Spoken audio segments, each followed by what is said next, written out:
The Gospel of Mark, chapter 9. And he said to them, Truly I tell you, some who are standing here will not taste death before they see that the kingdom of God has come with power. After 6 days, Jesus took Peter, James, and John with him, and led them up a high mountain, where they were alone. There he was transfigured before them. His clothes became dazzling white, whiter than anyone in the world could bleach them. And there appeared before them Elijah and Moses, who were talking with Jesus. Peter said to Jesus, Rabbi, it is good for us to be here. Let us put up 3 shelters, one for you, one for Moses, and one for Elijah. He did not know what to say, they were so frightened. Then a cloud appeared and covered them, and a voice came from the cloud. This is my Son, whom I love. Listen to him. Suddenly, when they looked around, they no longer saw anyone with them except Jesus. As they were coming down the mountain, Jesus gave them orders not to tell anyone what they had seen until the Son of Man had risen from the dead. They kept the matter to themselves, discussing what rising from the dead meant. And they asked him, Why do the teachers of the law say that Elijah must come first? Jesus replied, To be sure, Elijah does come first, and restores all things. Why then is it written that the Son of Man must suffer much and be rejected? But I tell you, Elijah has come, and they have done to him everything they wished, just as it is written about him. When they came to the other disciples, they saw a large crowd around them, and the teachers of the law arguing with them. As soon as all the people saw Jesus, they were overwhelmed with wonder and ran to greet him. What are you arguing with them about? He asked. A man in the crowd answered, Teacher, I brought you my son, who is possessed by a spirit that has robbed him of speech. Whenever it seizes him, it throws him to the ground. He foams at the mouth, gnashes his teeth, and becomes rigid. I asked your disciples to drive out the spirit, but they could not. You unbelieving generation, Jesus replied, how long shall I stay with you? How long shall I put up with you? Bring the boy to me. So they brought him. When the spirit saw Jesus, it immediately threw the boy into a convulsion. He fell to the ground and rolled around, foaming at the mouth. Jesus asked the boy's father, How long has he been like this? From childhood, he answered. It has often thrown him into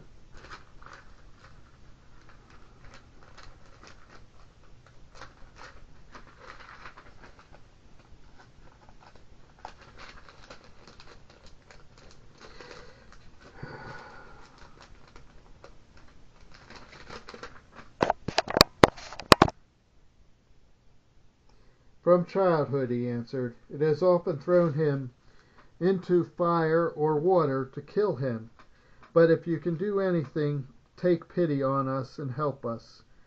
If you can, said Jesus, everything is possible for one who believes. Immediately the boy's father exclaimed, I do believe. Help me overcome my unbelief. When Jesus saw that a crowd was running to the scene, he rebuked the impure spirit. You deaf and mute, he said, I command you, come out of him, and never enter him again.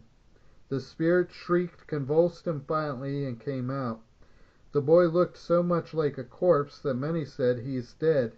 But Jesus took him by the hand and lifted him to his feet, and he stood up.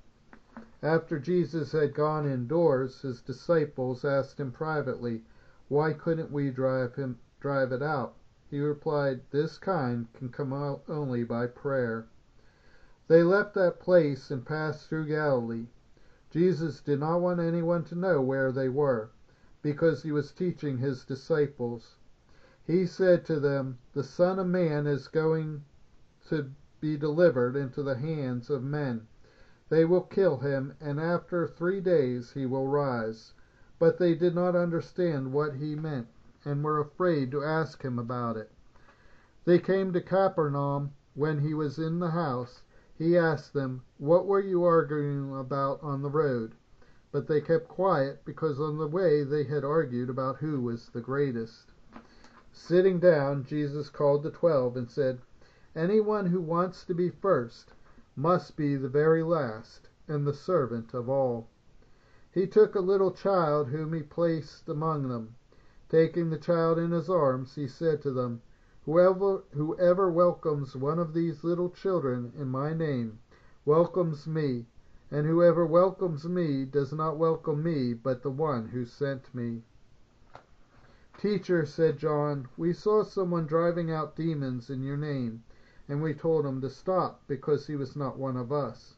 "Do not stop him," Jesus said, "for no one who does a miracle in my name can the next moment say anything bad about me.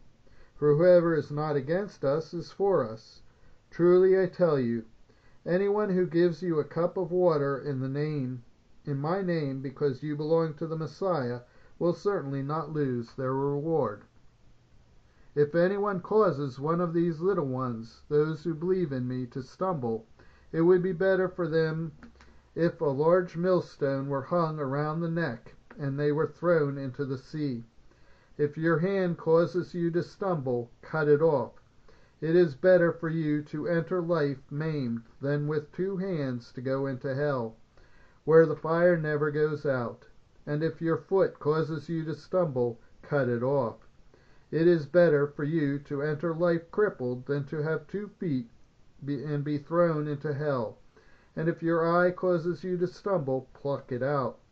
It is better for you to enter the kingdom of God with 1 eye than to have 2 eyes and be thrown into hell, where the worms that eat them do not die, and the fire is not quenched.